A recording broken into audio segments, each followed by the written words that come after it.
આ ઝેરી ના આવે ઝેરી નહીં. આપણે સામે કાંઠા વિસ્તારમાં સમર્પણ હોસ્પિટલની એક્ઝેક્ટ સામે રામચંદ્ર આશ્રમની બાજુમાં સાપ નીકળો છે. સાઈઝ સારી છે અને I think Indian red snake સારો 3 ફૂટ લાંબુ છે. ધામણ, તેને ગુજરાતીમાં ધામણ સાપ કહે છે ને ટોટલી નોન વેનેમસ, સાવ બિનઝેરી સાપ આવે છે. તો આપણે બહાર કાઢીને તમને બતાવીએ અને માહિતી આપીએ. આ બાજુ છે ને એક ઉંદેડો મરેલો પડ્યો છે લાંબો, એટલે ખાવ બે છે કે નહીં ઉંદરો વળી પડ્યો કે મર્યો કેમ આ બાજુ આ મેગીનો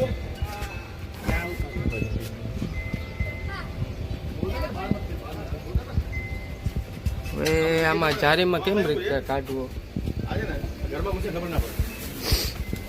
આ ફોને લાકડી નાની પાઇપ લઈ લ્યો.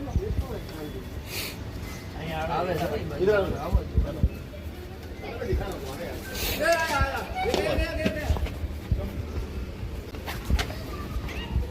ઓહો વાહ. આ ઝેરી ના આવે ઝેરી નહીં. આને હવે રેસ્ક્યુ નહીં લઈ દેજો. નહીં આમાં ઝેર નું આવે.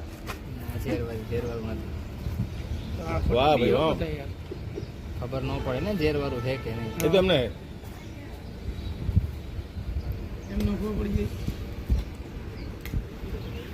જાય. ઇન્ડિયન રેડ સ્નેક થોડોક ઈ ગલો છે. અચ્છા એગ્રેસિવ હોય છે, થોડું એગ્રેસિવ. થોડોક એગ્રેસિવ છે પણ વાંધો નથી, શાંત થઈ જશે.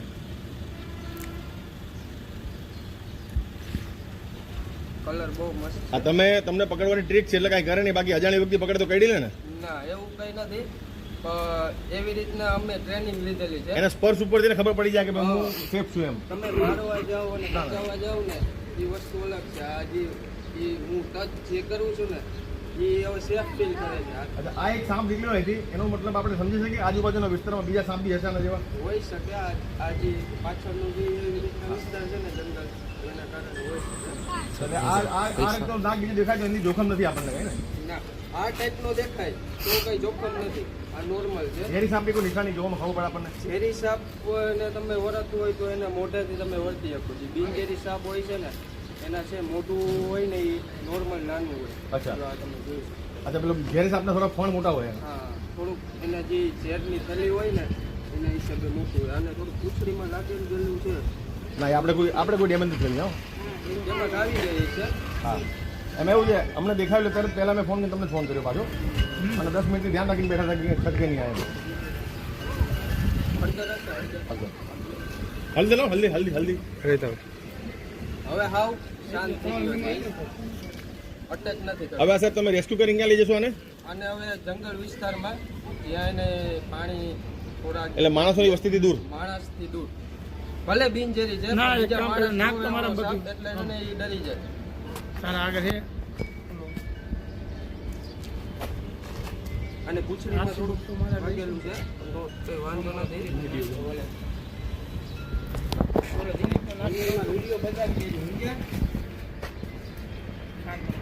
આ અગાઉ બી આગળ મહિના 2 મહિના પહેલા જોયેલા છે સાપ આવી રીતના, લગભગ આ જ હશે. આ હોય છે ને કે આ વિસ્તાર એટલે સાપનો વિસ્તાર ફિક્સ જ હોય ને કે આટલા બધ ફરતો હોય. એટલામાં આજુબાજુ મરી ને ખાવા પીવાનું મળી જતું હોય ને એટલે અહીંયાથી બહુ દૂર જાય. વિમાન કોઈ આરસી બુક એકચ્યુઅલી ત્યાં આગળ જો ત્યાં ઉંદેડો મરેલો પડ્યો છે આટલો મોટો. એ બધું એમાં નાખેલું છે ઓલામાં. હળદરથી ઓલું શું કહેવાય ચપટીથી લગાડો ને આ કેમાં પૂંછડી છે ને એને આવી ગઈ છે દરવાજામાં, બીજું કઈ નથી પ્રોબ્લેમ. એટલે એમાં શું જો પેલા તારે ને તારમાં ક્યાંક આવી ગયું. મારામાં નથી પણ એનામાં તો હોય ને. નાખી દીધા બોલા પૂછ અશોકના ભાઈના નાખી.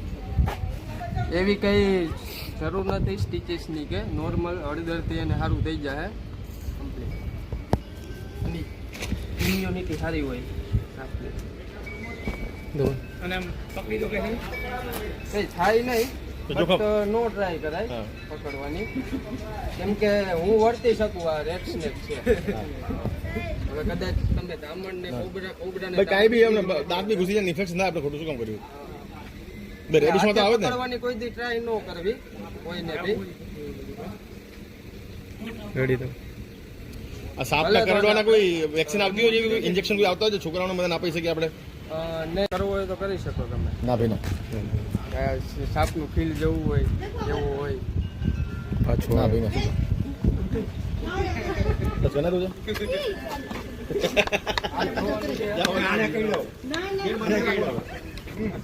નીચે મેં ઓલું એટલા માટે લગાવડાવ્યું છે નીચે રહ્યું ને આ વિડીયો બની ગયો ને ભાઈ આપી દીધા. જસ્ટ આપણે હમણાં ઇન્ડિયન રેડ સ્નેક એટલે કે ધામણ ઘોડા પછાડ એ આપણે રેસ્ક્યુ કરી લીધી અને એને આપણે રિલીઝ કરવા દઈએ. ચાલો